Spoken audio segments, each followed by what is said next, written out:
আমরা এয়ারপোর্টে টেররিস্ট আক্তারকে প্রতিহত করেছিলাম। তাদের পেইড এজেন্টটা জ্যাকসন হাইটে পুলিশকে ফোন দিয়ে বলেছে আমি নাকি ছুরি দিয়ে তাদেরকে আঘাত করতে চাইছিলাম। পুলিশ সেখানে এসে কোন ধরনের আগ্নেয়াস্ত্র পায় নাই এবং আমাকে ওইটা সম্পূর্ণ মিথ্যা মামলা ছিল। যুক্তরাষ্ট্রে প্রধান উপদেষ্টার সফরসঙ্গী জাতীয় নাগরিক পার্টির সদস্য সচিব আক্তার হোসেনকে ডিম নিক্ষেপকারী যুবলীগ নেতা মিজানুর রহমান স্থানীয় সময় 23 সেপ্টেম্বর রাত 9টায় জামিনে মুক্ত হয়েছেন। এর আগে 22 সেপ্টেম্বর রাতে জ্যাকসন হাইটসের নবান্ন রেস্টুরেন্টের সামনে থেকে নিউ ইয়র্ক পুলিশ এসে তাকে শনাক্ত করে ঘিরে ফেলে। পরে জিজ্ঞাসাবাদের পর তাকে হাতকড়া পরিয়ে আটক করে নিয়ে যায়। জাতিসংঘের সাধারণ পরিষদের ৮০তম অধিবেশনে যোগ দিতে সোমবার আমেরিকার স্থানীয় সময় ৩:৩০টায় নিউ ইয়র্ক পৌঁছান প্রধান উপদেষ্টা doctor Mohammad Yunus. Monalisa heavy flow 15 piece প্যাকেটের সাথে ৮ পিসের একটি প্যাকেট একদম ফ্রি। ফ্লাইট থেকে নেমে ডক্টর ইউনূস সরকার প্রধান হিসেবে বিশেষ নিরাপত্তায় বেরিয়ে যান, কিন্তু তার সফরসঙ্গী বিএনপি, জামায়াত ও এনসিপি নেতারা সাধারণ যাত্রীদের সঙ্গে বের হওয়ার সময় কার্যক্রম নিষিদ্ধ আওয়ামী লীগের নেতাকর্মীদের বিক্ষোভের মুখে পড়েন। তাদের ঘিরে নানা স্লোগান দেওয়ার পাশাপাশি গালিগালাজ করা হয়।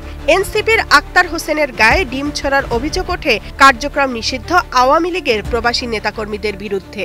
বাংলাদেশের রাজনীতিতে নিষিদ্ধ থাকা আওয়ামী লীগ বিভিন্নভাবে বিক্ষোভ মিছিল সহ প্রতিবাদ জানায়। অন্যদিকে বিএনপি ও জামাত সহ বিভিন্ন নেতারা তাদেরকে শুভেচ্ছা জানায়।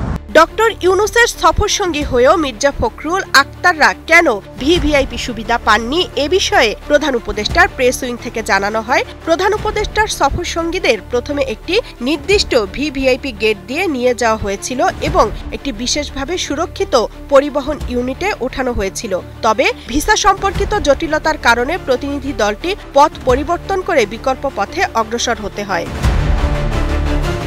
বিবৃতিতে আরও বলা হয়, অন্তর্বর্তী সরকারের সর্বোচ্চ পর্যায় থেকে ভিভিআইপি প্রবেশাধিকার ও রাজনৈতিক নেতাদের জন্য নিরাপত্তা সহায়তা অব্যাহত রাখার আনুষ্ঠানিক অনুরোধ করা হলেও বিমানবন্দর কর্তৃপক্ষ তা প্রত্যাখ্যান করে। এর ফলে প্রতিনিধি দলের সদস্যরা অনিচ্ছাকৃতভাবে ঝুঁকির মুখে পড়েন। ডক্টর মোহাম্মদ ইউনূসের যুক্তরাষ্ট্র সফরকে কেন্দ্র করে এর একদিন আগে অর্থাৎ রবিবার স্থানীয় জ্যাকসন হাইটসে দুই পক্ষে উত্তেজনা দেখা গিয়েছে। শুক্রবার ডক্টর মোহাম্মদ ইউনূস জাতিসংঘে বাংলাদেশের পক্ষে প্রতিনিধিত্ব করবেন।